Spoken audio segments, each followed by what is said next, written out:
Assalamualaikum warahmatullahi wabarakatuh. Perkenalkan, kami dari kelompok 1 pada kesempatan kali ini akan mempresentasikan materi pertama yang berjudul Pembelajaran Abad 21 dengan mata kuliah Pengembangan dan Produksi Media Pembelajaran IPA. Sebelum kita mempresentasikan materi, jadi saya akan memperkenalkan terlebih dahulu anggota kelompok 1. Anggota kelompok kami yaitu Afrida Yanti dengan NIM 18231031, Dira Lukia Helmi dengan NIM 20231106, Mary Ramadhani dengan NIM 18231124, dan terakhir Sisri Febrina Ningsih dengan NIM 20231084. Materi yang akan dibahas di sini yang pertama itu adalah framework pembelajaran abad 21, yang kedua peranan guru digital dalam pembelajaran, yang ketiga peranan siswa digital dalam pembelajaran, yang keempat perubahan pembelajaran tradisional menuju digital, yang terakhir kelima yaitu hak cipta. Jadi untuk materi pertama tentang framework pembelajaran abad 21 langsung saja akan saya jelaskan. Jadi dalam kerangka pembelajaran abad 21 ini, peserta didik harus menguasai beberapa skill yang dirumuskan dalam framework for 21st century learning. Jadi itu kerangka kerjanya itu menyajikan pandangan seluruh mengenai pembelajaran abad 21 untuk menghasilkan peserta didik yang berkualitas dan berkompeten. Kerangka ini menjelaskan keterampilan, pengetahuan, dan keahlian siswa dalam pembelajaran dan kehidupan. Assalamualaikum warahmatullahi wabarakatuh. Nama saya Afrida Yanti, NIM 18231031. Baiklah, selanjutnya peranan guru digital dalam pembelajaran. Guru abad 21 dituntut tidak hanya mampu mengajar dan mengelola kegiatan kelas dengan efektif, namun juga dituntut untuk mampu membangun hubungan yang efektif dengan siswa dan komunitas sekolah, menggunakan teknologi untuk mendukung peningkatan mutu pelajaran, serta melakukan refleksi dan perbaikan praktek pembelajaran secara terus-menerus. Oleh karena itu, guru membutuhkan kondisi pembelajaran yang kondusif di sekolah sebagai wahana pembelajaran profesional yang berkelanjutan dan berkesinambungan. Pembimbingan memiliki karakteristik yang sesuai dengan tuntutan model dan strategi pengembangan guru yang efektif di era sekarang. Dalam abad 21, guru harus menstimulus peserta didik agar mampu belajar secara creativity, collaboration, critical thinking, dan communication, atau yang lebih populer dikenal dengan 4C. Selain itu, guru juga harus merubah paradigma yang tidak hanya berfokus kepada konten, namun berfokus pula pada pengembangan kreativitas dan keterampilan belajar mandiri. Peran guru lebih sebagai mentor, fasilitator, kolaborator, sumber daya, dan mitra belajar. Guru harus menjemput penerapan model-model pembelajaran yang sesuai seperti belajar penemuan atau discovery learning, pembelajaran berbasis proyek, pembelajaran berbasis masalah, dan penyelidikan. Belajar berdasarkan pengalaman sendiri, pembelajaran kontekstual, bermain peran, dan stimulasi. Pembelajaran kooperatif, pembelajaran kolaboratif, maupun diskusi kelompok kecil. Selain itu, untuk menopang pendidikan di era reformasi industri 4.0, setiap kegiatan pembelajaran harus berbasis TPA-CK, yakni guru harus mampu memulai untuk dapat mengintegrasikan teknologi dengan kerangka integrasi yang melibatkan pengetahuan pedagogi, penguasaan materi, dan teknologi. Penerapan praktis TPA-CK mencakup 8 dominan, yaitu menilai peserta didik, memahamkan materi, memahami peserta didik, merancang kurikulum, merepresentasikan data, dan mengelola pembelajaran.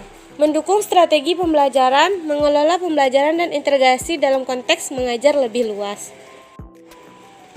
Tugas dan fungsi guru abad 21 diantaranya merencanakan pembelajaran atau pembimbingan, melaksanakan pembelajaran atau pembimbingan, menilai hasil pembelajaran atau pembimbingan, membimbing dan melatih peserta didik, melaksanakan tugas tambahan yang melekat pada pelaksanaan kegiatan pokok sesuai dengan beban guru kerja. Yang ketiga, peranan siswa digital dalam pembelajaran.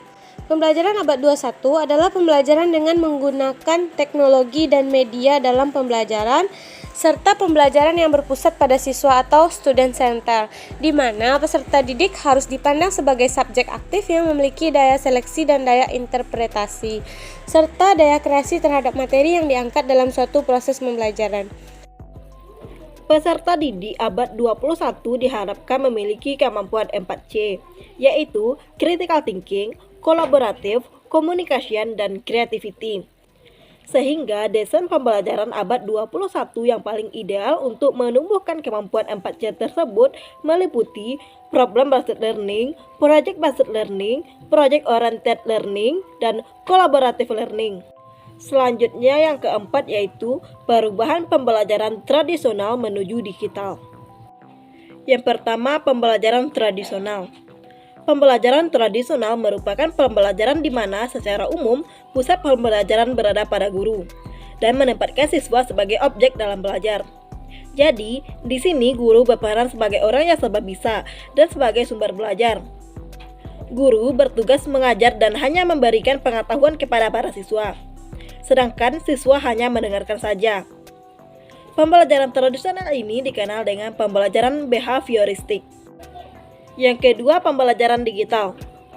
Pembelajaran digital adalah pembelajaran yang melibatkan penggunaan alat teknologi digital secara inovatif selama proses belajar mengajar, dan sering juga disebut sebagai teknologi enhanced learning atau TEL atau e-learning. Prinsip pembelajaran digital yang diterapkan yaitu personalisasi, partisipasi aktif peserta didik, aksesibilitas, dan penilaian. Assalamualaikum warahmatullahi wabarakatuh. Saya Mary Rahmadani, NIM 18231124, akan menjelaskan tentang hak cipta.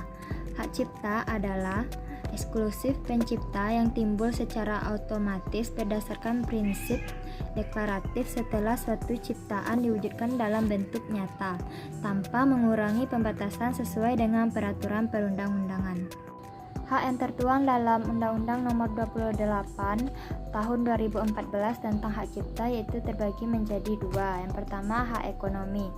Hak ekonomi merupakan hak eksklusif pencipta yang mendapatkan manfaat ekonomi atas ciptaannya. Hak ekonomi pada dasarnya tetap dipegang oleh pencipta atau pemegang hak cipta. Namun karena hak ekonomi ini dianggap sebagai hal yang tidak berwujud, maka dapat dialihkan sehingga pemanfaatan dari hak ekonomi dapat dipindahkan dari pencipta ke pemegang hak cipta untuk sebagian atau seluruhnya. Yang kedua yaitu hak moral. Hak moral merupakan hak yang secara abadi melekat pada diri pencipta. Hak moral ini tidak dapat dihapuskan selama pencipta itu masih hidup. Tetapi pelaksanaan hak cipta itu dapat dialihkan secara wasiat atau sebab lain sesuai dengan ketentuan peraturan perundang-undangan. Contoh pelaksanaan hak moral ini yaitu pencantuman nama pencipta atas ciptaannya. Fungsi protektif dan fungsi ekonomis dari hak cipta. Fungsi protektif adalah melindungi hak cipta dari sabotase atau pengambilan keuntungan dari suatu karya. Dengan adanya fungsi proteksi ini, pencipta tidak perlu merasa takut jika pihak lain mengambil keuntungan dari ciptaannya tanpa izin pencipta. Yang kedua yaitu fungsi ekonomis. Fungsi ekonomis adalah melindungi ciptaan dari pihak yang menggunakan ciptaan tersebut untuk kepentingan tertentu seperti pemasaran, pengadaan, penyiaran, dan lain-lain. Maka pihak tersebut harus meminta izin terlebih dahulu kepada pencipta, dan pencipta berhak menolak ataupun memberi izin kepada pihak tersebut. Baiklah, itu saja presentasi materi dari kelompok 1. Saya perwakilan dari kelompok 1 minta maaf apabila ada salah-salah kata. Saya tutup. Wabillahi taufik wal hidayah. Wassalamualaikum warahmatullahi wabarakatuh.